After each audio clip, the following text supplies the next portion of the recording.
Problema? De peso, non peso. De que tipo? Corporal? O pequeiro. Só para dar que Bueno, moi bons días a todos e todas. E moitísimas gracias por acompañarnos nesta conferencia de prensa na que aprobamos preto de 7 millóns de euros para o impulso do destino Rías Baixas, medidas de benestar social, cultura e infraestructuras. O detalle, na Xunta de Goberno aprobamos case 170.000 euros para impulsar unha nova edición dos workshops turísticos, demos luz verde a máis de 720.000 euros na área de benestar social, concretamente en dúas liñas de axudas. Unha primeira, que ten que ver ca aprobación das bases do máis benestar, e unha nova liña de axudas que é para a realización de obras nas entidades sociais. Aprobamos 1,2 millóns de euros para reeditar o programa Culturea para actuacións musicais na provincia e tamén mobilizamos preto de 3,7 millóns de euros para mellorar estradas en Portas, Vilanova, a estrada de Forcadell.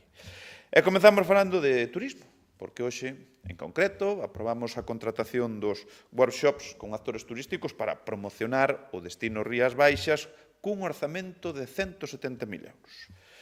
Como saben, trátase dunha iniciativa de grande éxito que permite que as empresas desta provincia poidan poñerse en contacto cara a cara con profesionais de importantes zonas emisoras de visitantes. E, sen ir máis lonxe, este ano desprazámonos a Zaragoza e Barcelona. Eu ali puiden comprobar en primeira persoa o prestixio e o tirón do noso sector cando se lle dá a oportunidade de promocionarse. E agora, o que se trata, ca decisión que tomamos hoxe, é de habilitar xa o crédito para que unha empresa localice a donde temos que ir, son desas localizacións, e ver tamén que cidades españolas de fora de Galicia se axustan mellor ás necesidades da promoción.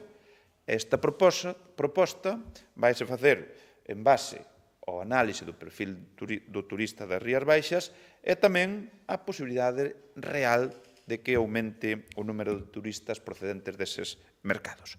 A empresa adjudicataria é a que ten que facer a proposta da cidade, tamén se vai encargar da xestión dos eventos, da escenografía, da coordinación dos asistentes ou as propostas gastronómicas, entre outras tarefas. E cambiamos de terzo.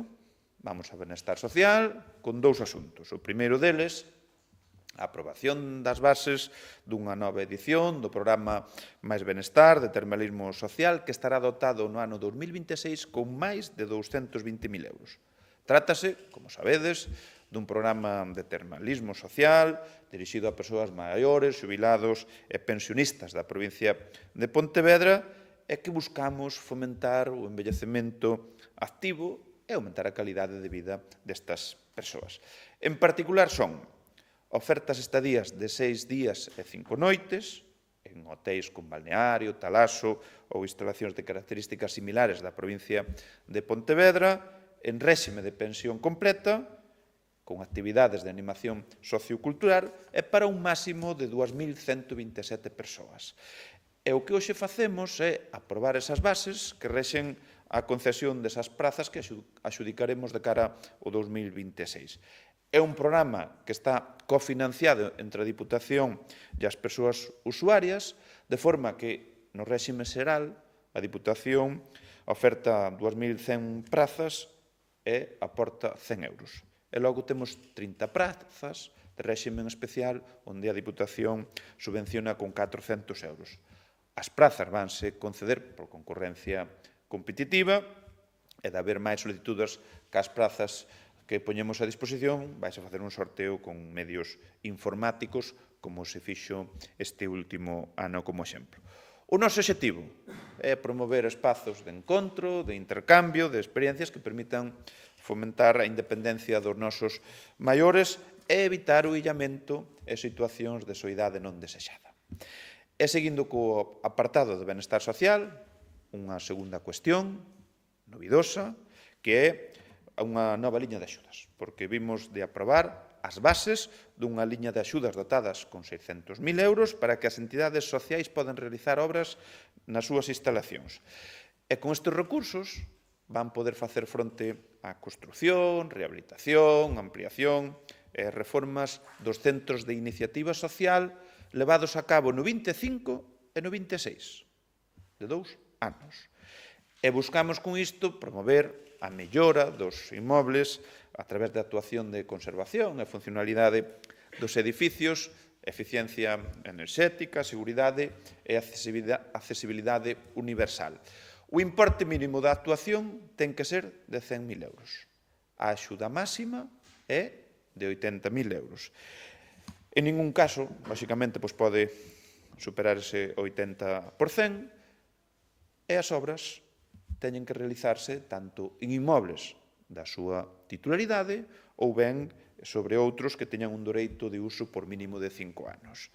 E seguimos avanzando así no compromiso coas entidades de iniciativa social, así como con todo o tecido asociativo da provincia de Pontevedra, que durante 8 anos estivo completamente esquecido e agora ten neste goberno todas as facilidades para impulsar os seus proxectos. E pasamos agora á cultura, xa que hoxe demos luz verde ás bases do programa Culturea, dotado de 1,2 millóns de euros para financiar actuacións de artistas e grupos nos concellos da provincia no ano 2026. Con este programa poñemos a disposición de asociacións, entidades locales menores, 1.200.000 euros. 1,2 millóns de euros. Que isto, con respecto ao ano 23, que foi cando accedemos ao goberno, supón un 50% máis. De 800.000 pasamos a 1,2 millóns de euros. Cada entidade pode solicitar unha actuación do catálogo, que está formado por numerosas disciplinas. Ese catálogo está na web da Diputación e ali poden consultar cada un dos grupos que hai, e a Diputación vai a retribuir a cada un desos grupos artistas ata un máximo de 800 euros en función da categoría. As solicitudes pódense facer todo o ano, desde 1 de xaneiro hasta finais de decembro, e vanse a conceder sempre que haxa crédito dispoñible e que se faga cunha antelación de 15 días como mínimo antes da celebración do evento. Estamos moi contentos co resultado deste programa, do Culturea. No ano 25 financiamos máis de 3.500 actuacións en toda a provincia e iso é o noso obxectivo, que a cultura chegue a todos os recunchos de Pontevedra. Por iso, aumentamos o crédito do 25 para o 26 e iso hai que sumarlle que Cultura recibe 5,9 millóns de euros no 2026 nos orzamentos que entrarán en vigor o 1 de xaneiro. E, por último, un asunto que sempre nos preocupa moito, como é a seguridade e o bo estado das infraestructuras viarias da rede provincial composta por máis de 1.600 kilómetros e que ten que ver con 3 asuntos que dou unhas pinceladas logo nas notas de prensa que remitiremos irá máis ao detalle, e que ten que ver con vías localizadas nos concellos de Portas, Vilanova, Astrada e Forcarei, porque vamos a facer un investimento de preto de 3,7 millóns de euros. O detalle, no caso de Astrada Forcarei, imos a repoñer o firme da EP 7001, 1 millón de euros, beneficiase un treito de 12 kilómetros no termo municipal de Astrada, cunha nova capa de rodadura e unha drenaxe, plazo de execución 4 meses. No caso de Vilanova de Arousa, investimos case 1,3 millóns de euros.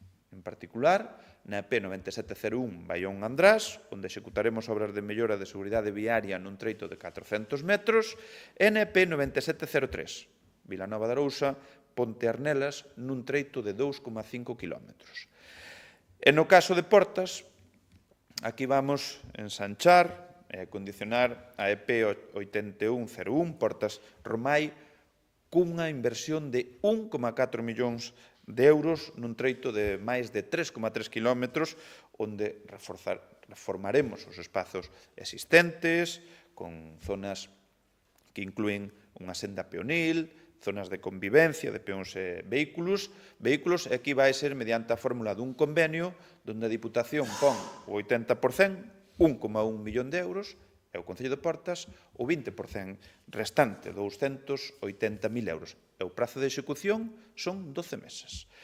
Polo tanto, con estas tres obras, seguimos consolidando o noso firme compromiso coa modernización das estradas provinciais, como xa vimos demostrando nestes 2 anos e medio, e como seguiremos demostrando o próximo ano, porque as estradas provinciais son indispensables para a vertebración do territorio, para a vertebración da nosa provincia, e deben estar nas mellores condicións. Por iso, de cara ao ano 2026, van a recibir máis de 38 millóns de euros, e isto supón ni máis ni menos que un incremento dun 56% con respecto ao ano 25. E con estes recursos serán xa 110 millóns de euros os investidos nestes 2 anos e medio que levamos no goberno.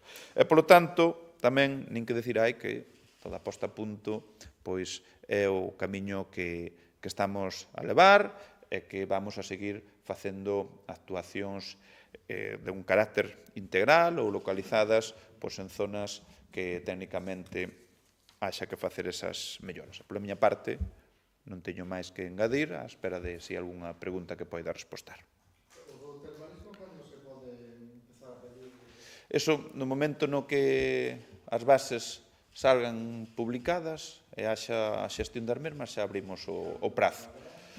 Pois no mismo, porque os prazos son os mesmos que no ano 25, que de memoria non entendo, pero vai ser no mesmo período. Eu, máis alá da Xunta de Goberno, quería preguntarle por unha valoración da situación na Deputación de Lugo, aos que se coñeceron, ata agora o presidente. Bueno, como xa comentaron tamén outros compañeiros de partido, isto non é algo máis que un caso concreto, é moito menos un caso illado como nos queren facer ver. Eu, en primeiro lugar, quero mostrar o apoio e a consideración ás vítimas e todas as mulleres que deciden denunciar un caso de acoso, como foi este que polo que me formulades a pregunta. Logo, en segundo lugar, estamos falando dunha dimisión parcial ou dunha crise pechada en falso. Porque, aparte de seguir como alcalde de Monforte, a segunda cidade da provincia de Lugo, o señor Tomé, pois será quen poña e quita o próximo presidente da Diputación de Lugo. E claro, isto contrasta ca estabilidade política que hai pois, na Diputación de Pontevedra. En terceiro lugar, eu non sei que papel van a xogar os seus compañeiros. Besteiro nin está, nin se lle espera.